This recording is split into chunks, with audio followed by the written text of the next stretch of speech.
கடலலை கொஞ்சும் திருச்செந்தூரில் விஸ்வரூபமே வேலையா பழமுதி சோலை அறுபடை வீடும் புண்ணிய தரிசனம் முருகையா திருநீர் அணிந்து வரும் போது நெஞ்சில் நிம்மதி பிறக்குது கந்தையா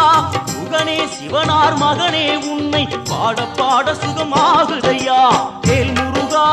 அரோகரா அரோகரா வேல் முருகா